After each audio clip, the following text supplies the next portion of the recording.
Well, welcome everyone. Thanks for joining NFRC and the Sustainability Network this afternoon for our webinar on green building demand and certification trends. I also want to thank our founding sustainability sponsors. If you did have any questions about sponsorship, please feel free to reach out to me after today's webinar. For those who don't know me, my name is Jessica Finn. I am the membership manager at NFRC. Today's webinar will be recorded, and we will get the information, including the link to the full presentation, out to everyone as soon as possible. If you do have any questions throughout the webinar today, please just put them in the question panel on the GoTo, and we will answer all of the questions at the end of today's presentation. We have three presenters today. We have someone from the National Association of Realtors, the National Association of Home Builders, and Home Innovation Research Labs. Since we do have three different presenters, when you put your questions in the question box, please make sure to let us know who the question's for, just so we can make sure to direct it to the correct person. So our first presentation today is from Amanda Stinton. She is the Director of Leadership and Sustainability at the National Association of Realtors. So Amanda, I will turn it over to you. Lovely, thank you so much.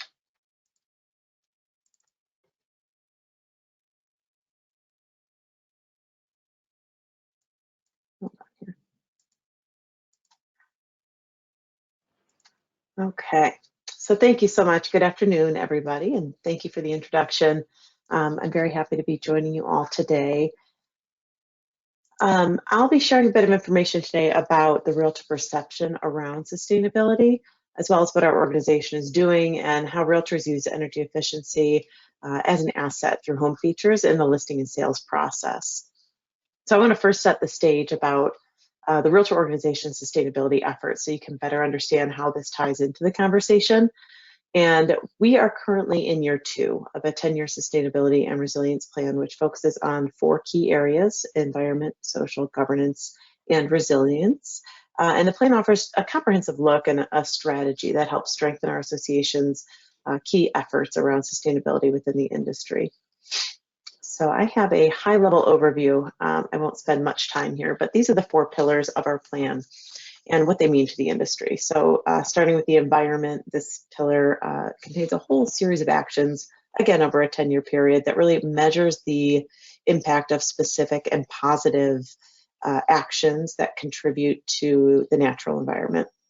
Our social pillar unlocks opportunities for health and equity and well-being for homeowners and communities. The governance pillar allows us to demonstrate how we're leading forward on sustainability through our own operations. And then finally, resilience helps not only our members, but also industry stakeholders look at and adapt to the risks within the marketplace, specifically related to weather events and climate. So this year we actually used that sustainability plan to publish our inaugural ESG&R report in January. And the link on the bottom of the screen there, you can go ahead and head there and find the report if you're interested. This report contains a progress snapshot over the past 12 months, and it will be something we do annually at the National Association of Realtors. It's really our benchmark in all of this. And these are just some of the things that are sustainability efforts on our docket for 2022. And you'll see, I'll talk about a couple of these today. Obviously, I mentioned the ESG&R report.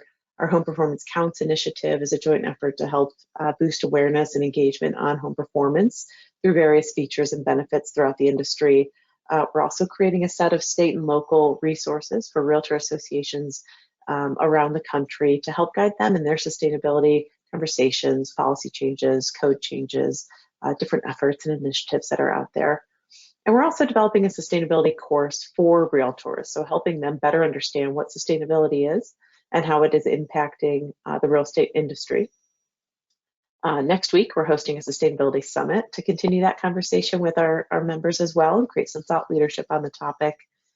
And to wrap up, we do plenty of research reports on specifically sustainability initiatives, but then also integrating sustainability research into many other NAR reports.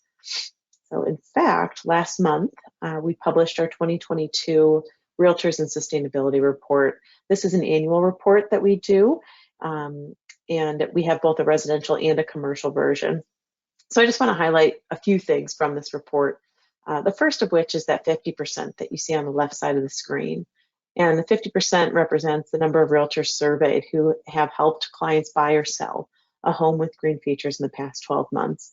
That 50% is a significant increase over our 2021 data, where that number came in at a mere 36%. So this speaks at least to the growing awareness and understanding of sustainable features in homes, if not to an added number of available homes with green features. And then you also see there about 2/3 of realtors said that they find value in promoting the energy efficient features of properties. And as you know, this could run a gamut of HVAC systems to windows and doors to lighting and everything in between. But there is value from the realtor side of being able to highlight and point out the energy efficiency capabilities of specific features. And finally, we have 51% of realtors specifically stated that their clients are interested in sustainability. So about half of the transactions out there have a focused interest on this topic. Now this chart looks at the specific features that were called out in the Realtors and Sustainability Report and asked realtors to prioritize a series of high performance features. So you'll see on the top section there, we have windows, doors, and siding, and comfortable living space, and utility bills. They're all sort of clustered right up there in the top next to proximity to frequently visited places, the ability to get where they need to go. All of these three things here, the windows, doors, and siding, comfortable living space, and operation costs, are really all linked to benefits of sustainability like cost savings and comfort within the home. And you'll see a theme here as we continue this narrative. If you're interested in pulling this full report, you can access it at nar.realtor/sustainability. So again, continuing this narrative, I just want to offer a look at who is buying and selling right now. So this is from our 2022 Homebuyers and Sellers Generational Trends Report. And really what we found in that survey, based on transaction data, millennials are making up the largest share of buyers in home purchases right now, and baby boomers are comprising the largest share of sellers at 42%.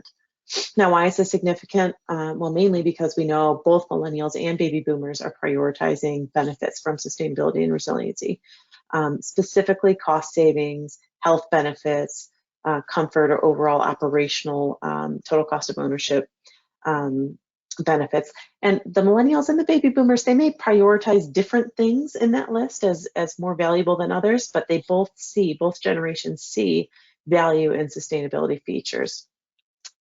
Now, I will mention, let's see here, let's take a look at what they see in terms of value. This is also from that same report, that Generational Trends Report. And here's what they value in terms of specific features. Now, I just want to mention this is a consumer survey. So the Realtors and Sustainability Report, that first cluster of data, that surveys our realtor members and their perception of sustainability trends and responses around the nation. This particular survey is a consumer-focused survey. So these are homeowners, buyers, and sellers responding to these questions. And what they value in terms of features, really, the top features are always, for years, heating and cooling costs, windows, doors, and siding, and commuting costs. So even though it's a different survey and a different sample, we see a link here between the consumer trends and preferences and what the realtors are reporting as trends and preferences for their clients. We're going to dive into one more report here before I pass the baton. And this is our Remodeling Impact Report, again, published earlier this year. And this report takes a deep dive into reasons homeowners do remodels, the outcome from taking on those projects, and then helps quantify what the response is, how happy are they with the project once it's completed. So this is a joint study between the National Association of Realtors and the National Association of the Remodeling Industry, or NARI. And really, this contains 19 different projects. Again, you can access it, nar.realtor/research, if you're interested in all 19. I'm just going to cover 2 today. And again, we're looking at the reasons why certain projects were undertaken. We're looking at how much appeal the projects have for buyers, according to the realtor response to that. We call that the Joy Score. 10 is the highest on the Joy Score scale. And then finally, how much the realtors estimate the homeowners can recoup after making an upgrade. So starting with insulation, this obviously nods to energy efficiency, and consumers found the most important outcome was increased energy efficiency in their home. You can see that there at 43%. You'll see 85% of homeowners showed reported having a greater desire to be at home and having an increased sense of enjoyment in their home at 62%. Overall, realtors rated an insulation upgrade project at a joy score of 10 out of 10, which is not a very frequent finding in this report. Here you'll see the estimated project cost is covered. The cost recovery is 100% for the insulation upgrade. And the likelihood that there's demand for this obviously is pretty constant, I think. Realtors recommend remodeling projects at the point of sale often. It doesn't necessarily mean they're already done, but the share of realtors recommending this at point of sale is 3%. I also want to cover the new windows install from this remodeling report. So we have both vinyl and wood in this cost breakdown. And again, you'll see increased livability in the space is the most important outcome for the renovation. And the primary project reasons you see there are improved efficiency and general upgrades to the home. So again, homeowners reported increased desire to be in the home after the project, increased enjoyment at 71 and 73% respectively. And realtors rated this particular project a window replacement project overall at a joy score of 9.6.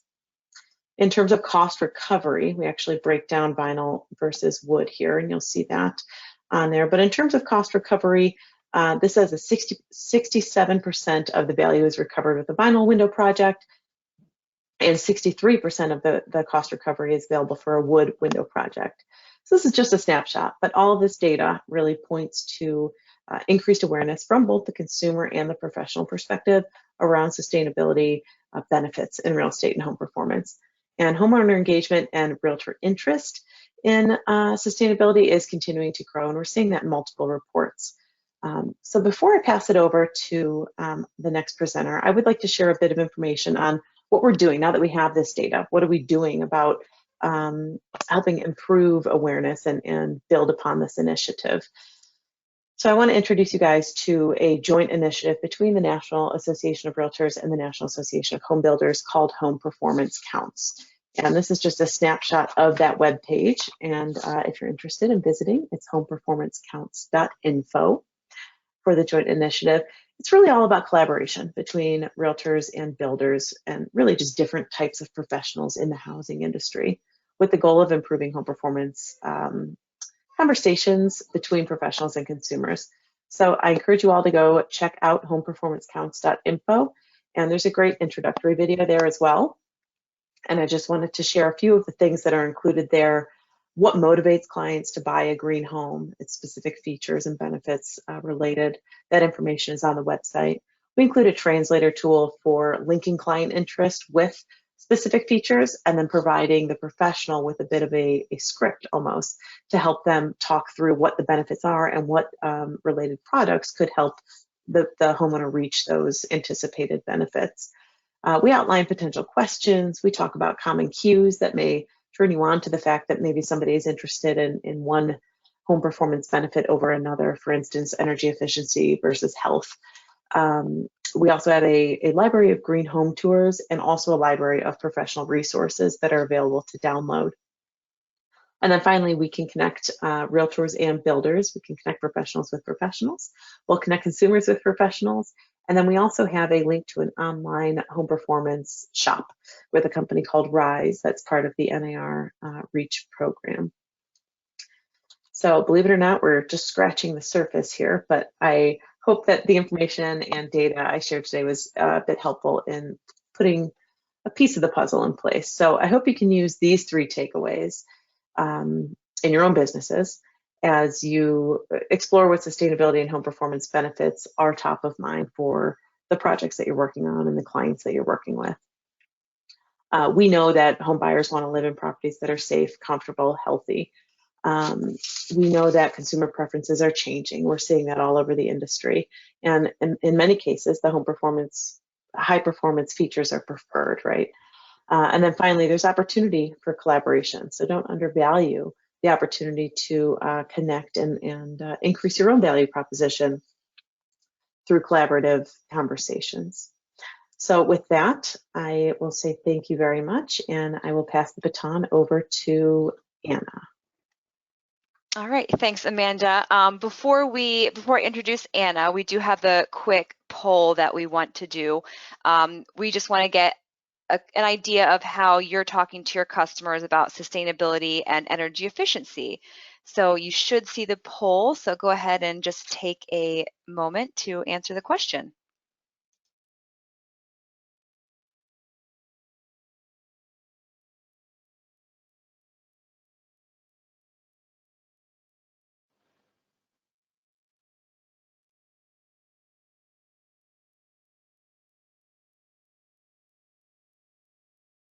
We'll give it about 30 more seconds, and then we'll give a quick overview. We'll show the results, and then we will get into the next presentation.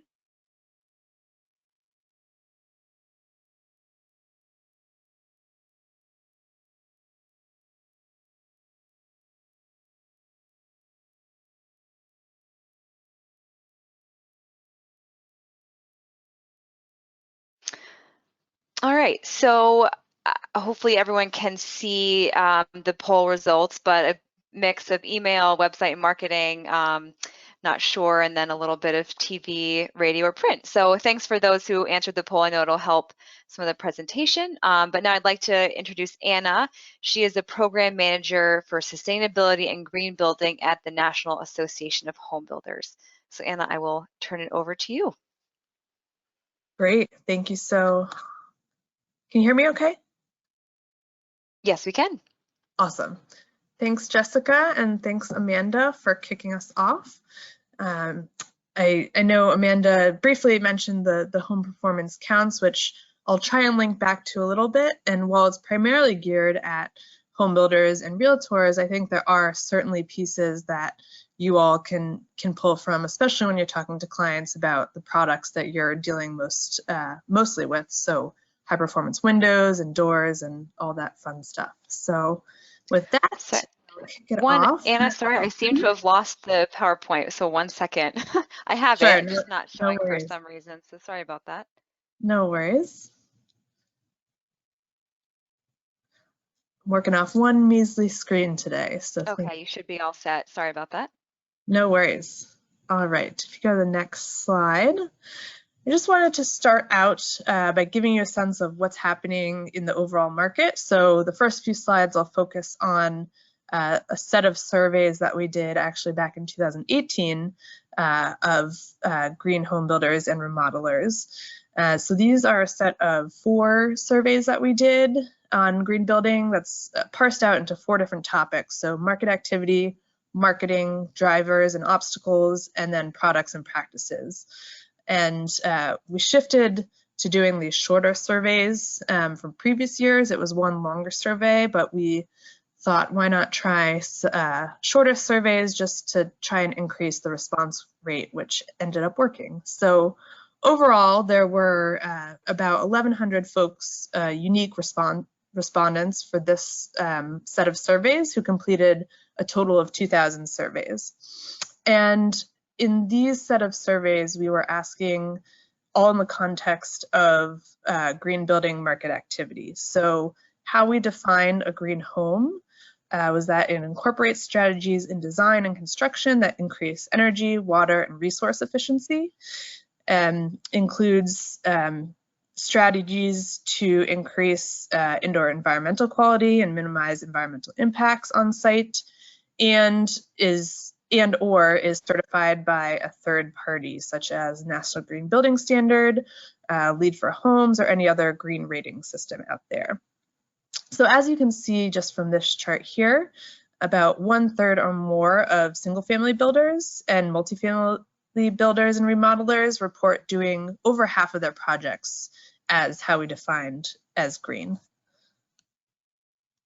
So if you go to the next slide, you can see that of the green builders, so those who were doing over half of their projects green, were asked about the top reasons for why they were incorporating these practices. And so you can see that the highest percentage of green single-family home builders say that they choose to build green because it is the right thing to do. Also, you can see kind of at the top of the list there, highly influential is the desire to create healthier buildings and to improve their reputation in the industry and, you know, have it be a market differentiator for them. So next slide.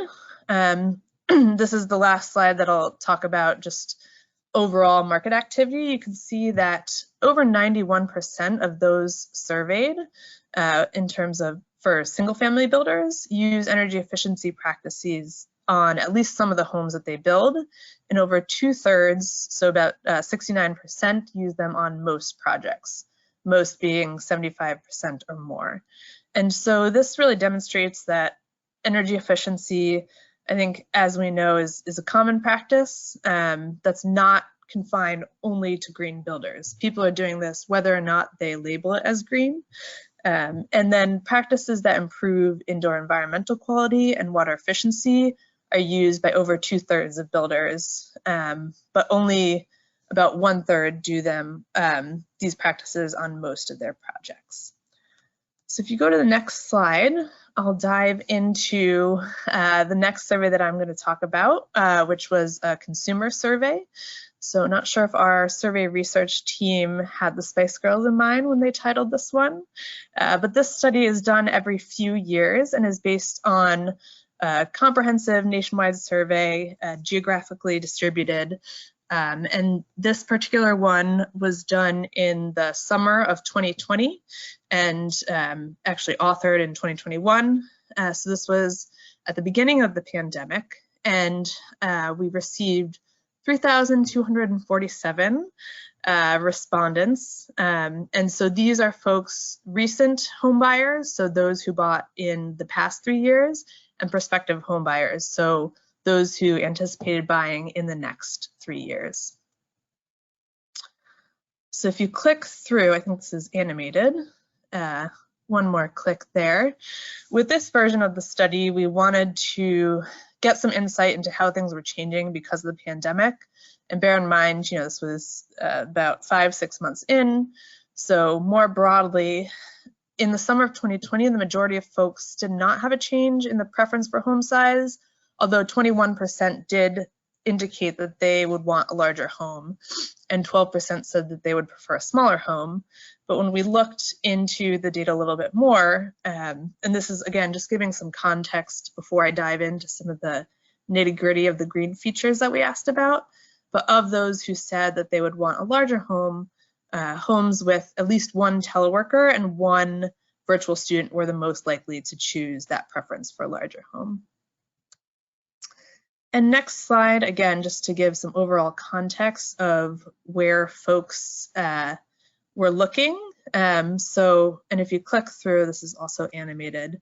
Again, this was towards the beginning of the pandemic, and you can see that the biggest shift in location preferences was for those who were surveyed preferred to buy in an outlying suburb, jumping from 26 preferring it before the pandemic started to 30%.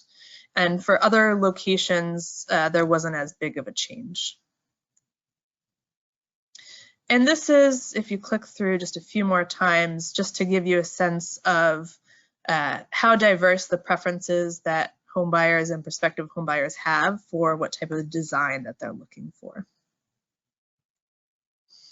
All right, so next slide, getting into the nitty-gritty.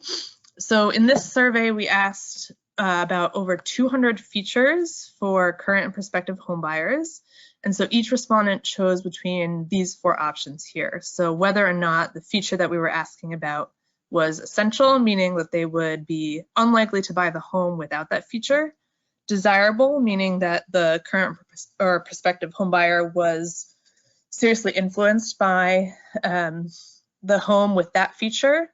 Indifferent, meaning it wouldn't really influence the purchase. And then do not want, meaning that they would not be likely to buy the home if it incorporated that feature that we were asking about. So of the 200 features that we asked about, here is the most wanted list. And so these are respondents who indicated that these features were either essential or desirable. So you'll see at the top we have features related to both convenience and safety, so a laundry room and exterior lighting. And again, this is not just the green features, but all of the features that we asked about. And you'll see that several high performance home features related to energy efficiency and thermal comfort, most notably Energy Star rated windows and appliances, and then energy efficient lighting made it to the top most wanted list. And pulling out the top green features that we asked about, you can see here again that Energy Star seems to have a strong household name and brand. So all of the features these are features that were wanted by over 70% of buyers, and you can see at the top there that some of these percentages are even higher. And again, these are features rated as essential or desirable. So tying it back to home performance counts that Amanda mentioned, these are some of the top features that you might want to consider talking to your clients about. And I'm sure you see this in the field as well. So you can see windows are really important to consumers, which I'm sure you all know about. But at the top of the green features, you can see Energy Star windows and triple pane windows make the top 5 list, again, kind of tying it back to thermal comfort. And then moving along just to look at some of the other green features we asked about, here are some of the items that were between 50 and 70% of current and prospective home buyers rated as essential or desirable. So again, more features related to thermal comfort, indoor air quality, and efficiency. So insulation, more insulation required by code, a dehumidification system, low VOC building materials, ventilation, water conserving toilets and shower heads, just to name a few. And then moving along, if you go to the next slide, just to some of the less sexy features, you can see that fewer than half of buyers wanted these green features, like geothermal or building materials that were made out of recycled components or components built with certified sustainably harvested lumber. And then we took a look at some of the most unwanted green features. So if you go to the next slide, these are a percentage of those who rated it as do not want. So keep in mind when you look at this, that out of those surveyed, I believe this was on an earlier slide, 67% wanted a single family home.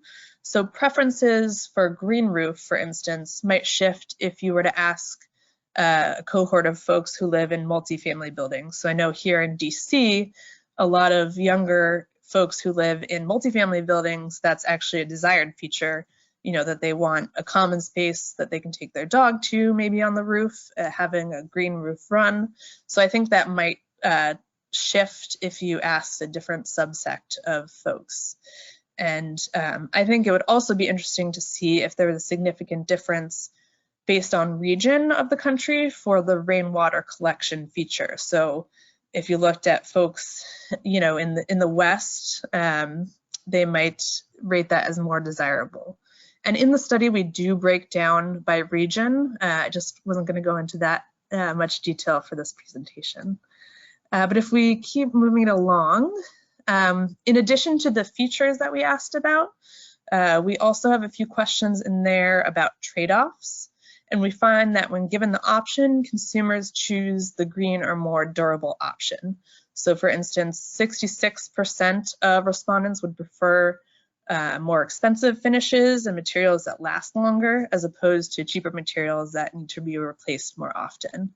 So if you click one more time, you'll see that, again, when given the option, 60% would choose to take advantage of passive solar, as opposed to prioritizing the street view of the home in terms of orientation. So if you go to the next slide, here's just the animation there. Just another example of when given the alternative, folks tend to choose the higher performance option. So if you go to the next slide, we also asked about whole home certification programs and familiarity that buyers have with them. So you can see that overwhelmingly, the largest percentage is aware of Energy Star for homes, followed by LEED, and then HERS, and then some of the other federal programs out there like WaterSense and Indoor Air Plus. And before I pass it over, I just wanted to highlight another question that we asked about, just to close it out. We asked how much buyers would be willing to pay for a home certified by a third party. And you can see that on average, current and prospective home buyers are willing to pay the most for a more comprehensive program that looks at the home more holistically, as opposed to programs that focus solely on energy or water efficiency. And also people are willing to pay more on average for certification programs that focus on health and wellness. So I hope those tidbits gave you a sense of what's happening in the market and what consumers are looking for. And with that, I will pass the baton. Thank you, Anna. I'd like to introduce now Cindy Wasser. You may recognize her from a previous webinar, but she is a Senior Manager of Green Building Programs at Home Innovation Research Labs.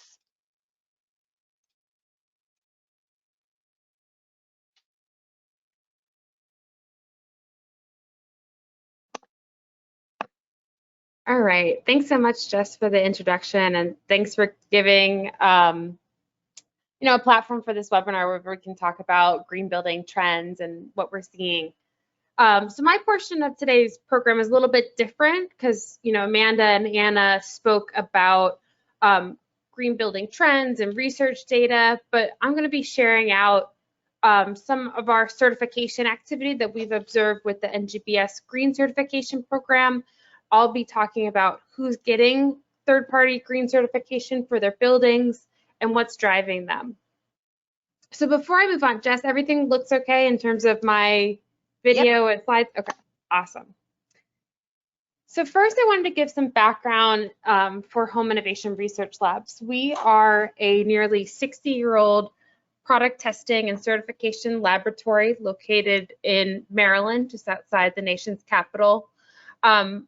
Our corporate mission is to improve the quality, durability, affordability, and environmental performance of homes. And we do that through various activities, including market research, product testing, applied building science research, standards development, and work as a third-party lab and certifier. So today I'm speaking about the NGBS Green Certification activity. NGBS stands for National Green Building Standard. It's our green certification program that's based on the ICC 700 National Green Building Standard. I'm not going to go into a lot of detail about what the NGBS includes and the technical requirements, but I'm hoping to give you just enough so you have some background and some context for the rest of my presentation. So the NGBS is designed to be a voluntary above code green rating system that covers all residential occupancies, and it focuses on building use rather than the code definitions of residential and commercial. So there's not that bifurcation based on building height. The NGBS was developed through a broad consensus development process, and it was the first and only residentially focused green building standard to be approved as an ANSI standard, an American National Standard. It's also part of the ICC suite of I-codes that form a complete and comprehensive set of building codes in the US.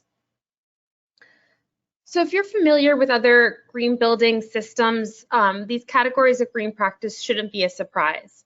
Lot design and development, resource efficiency, energy efficiency, water efficiency, indoor environmental quality, and operations and maintenance. But there are a couple things that set the NGBS apart from other green building programs. So first, the NGBS standard is written in code language. And that's not so that it would necessarily be adopted by code, but so that everyone who picks it up can really quickly and easily understand what's being expected. Given that it's an I code and included among that suite of ICC codes, it's no surprise that there are various references to the IRC, the IBC, and the IECC throughout. And the NGBS is a natural stepping stair from code compliance up to green certification. The NGBS was designed specifically for residential. It wasn't a commercial program that was then adapted to fit residential. And that means that a lot of the practices and products that are specified are really geared for that residential budget, and the process requirements really align with that residential construction process and timeline. The NGBS is both rigorous and flexible, and that might seem like an oxymoron, but there's a lot that's unique that's built into the scoring parameters for the standard.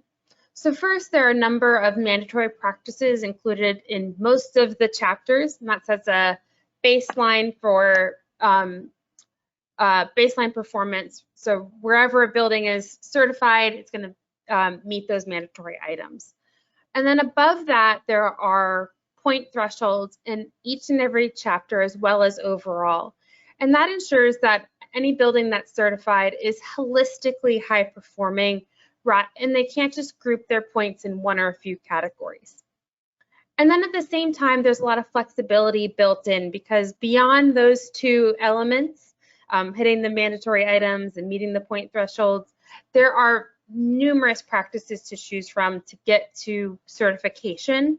There's 1,100 practices to choose from. So there's something meaningful no matter the project goals or local code requirements or regional expectation or consumer interest.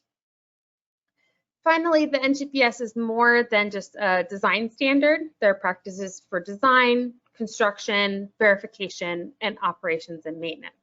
And that ensures that what is designed gets constructed, and what's constructed it operates as expected and can be maintained in the long run to ensure that the building is getting the maximum efficiency as expected. So there are numerous practices included throughout where window and door products can either contribute wholly or partially to satisfying the NGBS practices. In the resource efficiency chapter, there are numerous practices that deal with sustainable products, including pre-finished materials, recycled content, bio-based products, and resilient construction. And window selection might contribute to satisfying those practices based on what's chosen. And then in the energy efficiency chapter, there are practices for fenestration, UA improvement, and enhanced fenestration. So if you want more details on this, the technical requirements and the compliance options, go to the webinar recording that we did back in 2021. The link is included here, and I can try to remember to drop it in the chat box later today. Or if you Google it, it's pretty much the first thing that comes up, so it's easy to find. So Home Innovation serves as the certification body for the NGBS, and that means that we certify homes and buildings as being in compliance. And our goal with this program when we set it out was to create a way for residential industry players to produce more efficient, high-performing, and more sustainable housing at less cost and for more value. So we certify compliance, and that means that we set the parameters and rules of the road for verification and certification. And that involves our work to qualify, train, accredit, and oversee verifiers across the country. And these serve as our in-field kind of network, boots on the ground, and we do various QA, QC oversight for them. We also provide a lot of technical assistance and support to the various folks involved with the certification process. So here's the certification process from a builder's perspective. First, the design team will score their building to identify the practices they're going to pursue for certification. Then the builder or developer will select and hire their verifier. The verifier is the person that will register the buildings with us to get it in line for certification. That's a free but mandatory step. Once construction gets underway, the verifier comes out at least twice to do on-site inspections. Inspections are required pre-drywall and then again at final. And for multifamily buildings, every unit must be visually inspected. And then finally, once all the final inspections are complete and certification is reviewed by our team, certification is issued typically within 1 business day. So I think we're at this point where most players in the market are recognizing that there is real value in green building, and in particular, third-party green certifications. I think many people are realizing that green buildings are more affordable, typically upfront, and then definitely over the operational lifespan of the building because they require less energy and less water to operate. Green buildings also feature really carefully selected products, which can mean greater resiliency, more durability, and lower maintenance. Green buildings are designed as a system and have careful considerations for things like ventilation, filtration, moisture management that have real impact on our overall health. And then finally, so many people today are thinking about their impact on the world and want to make better choices. And choosing to live in a green certified building is one clear way that we can live a more sustainable lifestyle because those buildings require less energy and water to operate and have a lower footprint overall. So recognizing that green buildings have a lower impact on local resources and typically retain their value in the long term, there are various government and investors that are driving the market toward third-party green certification. We're seeing that various local, state, and federal agencies are either mandating or incentivizing green building through various tools, including financial and process-related incentives. Most significantly, the U.S. Department of Housing and Urban Development, or HUD, offers a significant mortgage insurance premium reduction for buildings that earn a recognized green certification, and NGBS Green is one of the recognized programs. Many studies show that green certified buildings are valued higher than non-certified buildings. And so for that reason, many lenders and investors expect buildings within their portfolio to be green certified. And related to that, Fannie Mae and Freddie Mac offer preferred financing rates for green certified buildings. And that's a big driver for certification right now. So here's our NGBS Green certification activity by year. You can see that a large portion of our certification activity is multifamily, that's the blue bars, and then a steady and slowly growing portion is single family, that's the orange bar. So here you're seeing the same stats, but in a different way. There's a breakdown by building and by unit count.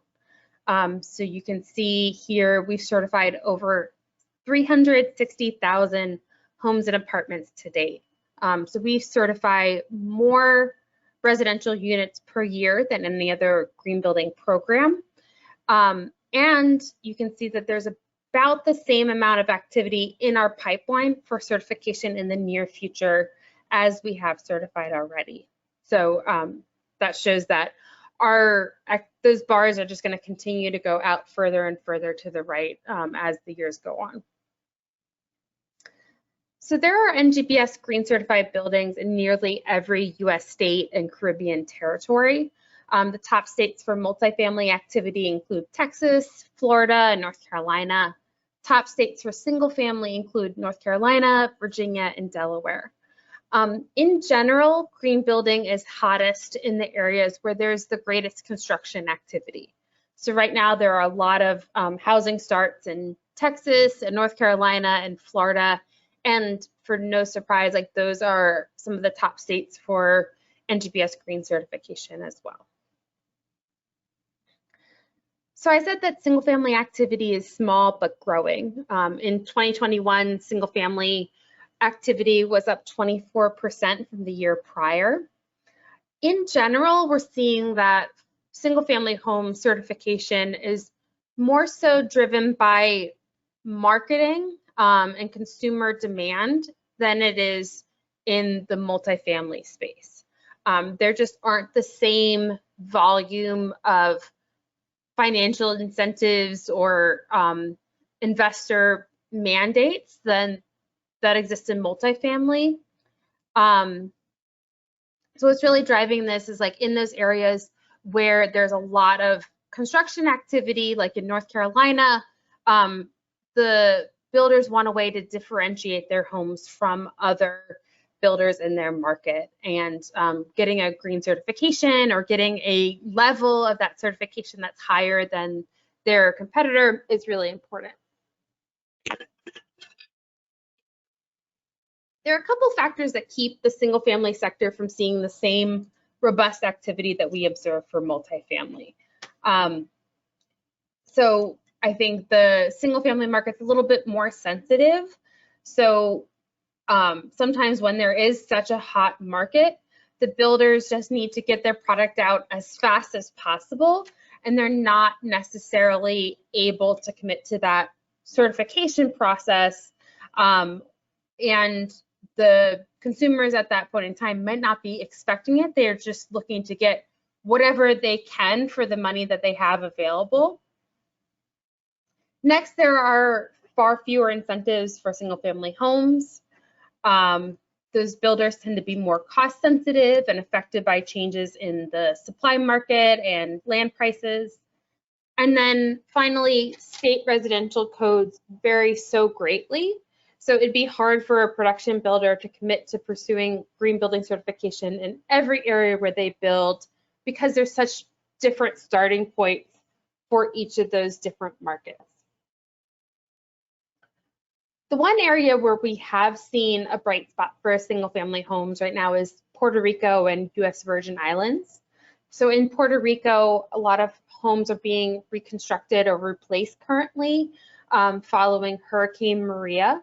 And when HUD disaster recovery funds are being utilized, the homeowner or builder is expected to achieve a recognized third-party green certification. And then in the US Virgin Islands, affordable multifamily buildings are required to be green certified. So that's a different push from a slightly different angle. So as you saw in that year-over-year chart, multifamily buildings are our strongest area for NGBS green certification. We certified over 65,000 apartments in 2021, and that's up 10% from the year prior. While the majority of that multifamily activity is new construction, existing buildings are rising steadily. And I'll just say, one note of explanation is that compared to other green building programs, the NGBS offers a lot of flexibility to accommodate a wide diversity of building types and conditions. So there's something that's rigorous and meaningful, no matter whether it's moderate rehab or gut rehab or building conversion or historic preservation. It can all fit and be considered under that same rating system. So in general, the multifamily green certification activity is strong and growing for both new and existing. And there are a lot of different reasons, and many of them we touched on before. Those big financial incentives, those preferred financing rates, those investor expectations, but also developers are finding that green buildings are easier to market to renters. And also building owners and renters, they both benefit from those lower utility bills that result from the greater efficiency. So that's what I plan to cover today. I hope this insight into the green building market has been useful, and I'm happy to answer any questions that you have now or after the program. Perfect. Thank you so much, Cindy. We do have 2 questions. So if you do have questions, go ahead and put them into the question box. We have plenty of time to answer some questions. So first one is for Amanda. Amanda, do you know if you offer any resources or materials for manufacturers as far as marketing materials to use in marketing materials? For manufacturers, no. Our resource creation is primarily focused on the realtor audience, but I mentioned that Rise store through HomePerformanceCounts.info. Take a look at that. There may be a good opportunity for connection or to find some additional information. The other thing I'll mention is at our association, we do have relationships with a series of what we call realtor benefits partners. And those are companies that have an agreement with our association to be able to provide things through a long-term commitment, I suppose, to our members directly at a discount or something to that effect. So that may be something worth looking into too. Perfect, thank you. And the next question, and Cindy, this one's for you. Do you know if there is an effort to update the national model energy codes for efficiency? They haven't been updated since 2016. I'm not sure about that. I know that there was some chatter about that as part of the Build Back Better plan, that there'd be increased model codes accepted by most of the state agencies. I haven't heard too much rumbling about that in recent months, but something that maybe Anna can speak to in a minute. I do know that just this week there was some announcement about increased efficiency for some HVAC and appliances, and that hadn't been updated since 1995. So that is a step in that direction of greater efficiency. Okay, and we have one other question, and I think this is sort of for everybody's, but so cost is usually a barrier for energy efficiency home upgrades. What can be done to call for the low-income housing tax credit to have federal energy efficiency requirements? So these could be used with those with limited or fixed incomes. I can start with that if that's okay, ladies. Yeah. So, you know, there's an area of intersection, right, between sustainability and equity. And I think home ownership obviously is a huge priority for the National Association of Realtors. And I would venture a guess that you're going to hear more about this as time goes on. There's a great resource if you're not familiar with the database of state renewables, let's say database of state incentives for renewable energy. Yes. I'll put a link in the chat. Thank you. To recall that from memory. But it does provide, broken down by state, what the different incentive offerings are. So based on your area, it's not income specific, but it does offer a very comprehensive list of available credits and rebates and incentives for energy efficient inclusions in a property, whether it's new or existing. Just to add on to that, we actually have a link for, and we'll include this, but it's for that website, for the Desire site, and it'll actually bypass all of the searches and give you all of the available credits for Windows. So very specific, but yeah, no, great resource, so thank you. Yeah, and I know that it's always top of mind for our members too, particularly as, you know, over the past few years, just with inflation and material shortages and everything in the supply chain has kind of come to fruition. It's top of mind for our members as well. And I think we've certainly seen an increased number of kind of piecemeal initiatives by local jurisdictions and states that are incorporating equity measures into, you know, some of their incentives. But, you know, certainly it's necessary at a federal level as well. And I think some of the infrastructure bill has language, you know, depending what area or what department is responsible, that they'll be having a lot more funding geared towards, you know, multifamily affordable as well.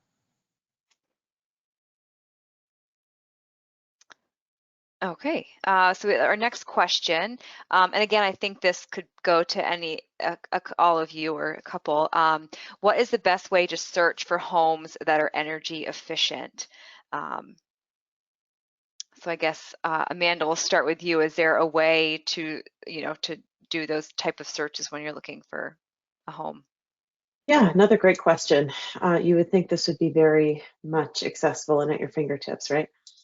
So there are a few ways that you can do this. I'm going to start away from the general home search aggregator, and I'm going to focus a little bit on the multiple listing service. So if you're working with somebody who's doing a project, if you yourself are listing a home, it is paramount to make sure that the MLS listing for that particular home includes data about the specific green features. That tells the story of the property, that will stay with the property at this listing, and in 12 years when it's listed again, it will be there with the property to tell the benefits of the features of the home. That being said, only the realtors can really go in and pull that data and list.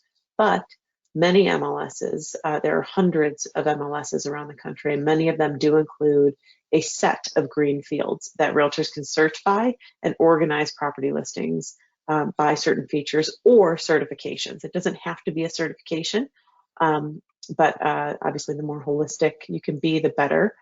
And then the other side of that, I'll say, is that not green features so much, but we're getting into more detailed energy efficiency, or should I say sustainability information through some of the aggregator websites. When I say aggregator, I'm referring to Realtor.com, to Zillow and Trulia and those sorts of things.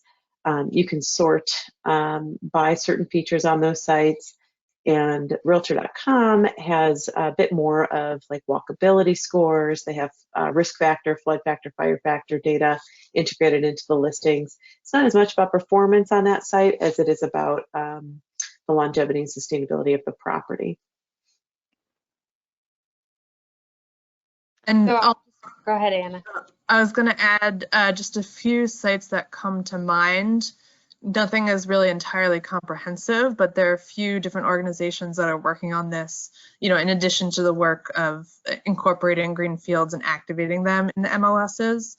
But there's on ResNet's site, they have a map that you can search for HERS rated homes. There's also the Green Building Registry. In addition to Team Zero has kind of an inventory of zero energy homes in the US and in Canada. So those are just three that come to mind, but I know there are others. I don't know if you had any more to add, Cindy. Yeah, if you go to ngbs.com, that's our consumer-facing website. So if you're looking to rent an apartment or buy a home, you can search by state and then find the builders or the certified apartment buildings in your area. So take a look there. And then if you want a more B2C focused website, you can go to homeinnovation.com/NGBS STATS. There you'll see like our real-time certification activity, and then there's a downloadable Excel spreadsheet with all the details about our certified buildings as well as those that are in process. So if you are a window manufacturer that does a lot of sales for multifamily buildings or residential builders, you might want to take a look and download that Excel, do some filtering, and then see if any are pursuing certification, and it could be a good talking point for that next client engagement. All right, we have one more question. And again, this is really for, I think, Anna and Amanda. But Cindy, feel free to jump in. Do you think home buyers would prioritize Energy Star windows in buying a home if they were shown the return on their investment? And do you think that indoor comfort and energy savings would also be a way to show the benefits of Energy Star windows? So Amanda, Yes. I'll pass it. Okay, go ahead. No, boy, this could be its own webinar. Great question. The way that I think this question was phrased really underscores what works in this conversation. So by that I mean leading with the benefit, right? So the indoor comfort improvements, the energy efficiency improvements. I mentioned when I was presenting that total cost of ownership notion. Those are the low-hanging fruit as far as benefits go, especially when it comes to fenestration. And part of what we do with realtors and with builders through the Home Performance Counts initiative is trying to lead with those benefits. Go to that website, you guys. That translator tool says it all. Somebody might say, boy, I think we need new windows. And a realtor who maybe isn't as trained on it may say, okay, let's replace the windows. Whereas what we're really working on is trying to get to the root of, well, why do you want new windows? What are you looking to improve upon? What are you looking to gain from that particular project? And then the realtor or the builder or the professional, however you slice it, is adding an increased value proposition as the professional source of information. They don't need to be the expert on it, but they need to know how to address the concerns and interests and benefits, as you noted in your question, that the consumer is interested in. So yes, in short, I do think people would be more prone to buy a home, that has recent updates that can be that the benefits of those updates can be explained and quantified when possible. Anna, are you going to chime in? I was just going to say, I think Amanda summed it up perfectly, and part of the goal with that translator tool was to translate, at least in my world, building science topics into a more consumer-friendly language. So leading with, the real drivers of and benefits from the features that we often in industry talk about, but might not necessarily connect fully with the consumer. Yeah, and what came to my mind was some consumer research by Shelton Group. They're research firm that's specifically focused on energy efficiency in the residential market, and they've put out some reports in the past that show that consumers want energy efficient features because they equate them with health. So you might take that and then kind of think about, okay, maybe talking about like the air sealing around the windows is going to be a more saleable point for our consumer type, or you might think about it in terms of the different demographics.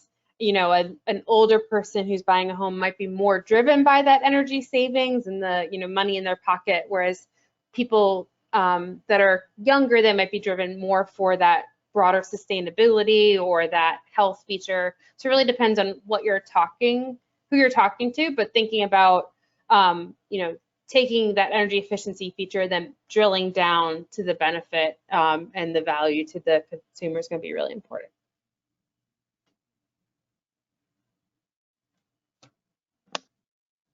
All right, thank you so much. Right now, there's no other questions, but we will include all of your contact information if you do have any other questions. But thank you so much. This was really interesting. And thanks again to all of our sustainability sponsors. And if you do have any questions about sponsorship, please let me know. I'd love to talk to you about our different opportunities. And then also, don't miss any of our webinars. Make sure you subscribe to our YouTube channel. We'll get this link to the webinar out, and just that way you'll get notified when we have new videos posted. So thanks again, and have a great rest of your day. Great. Thank you. Thank you.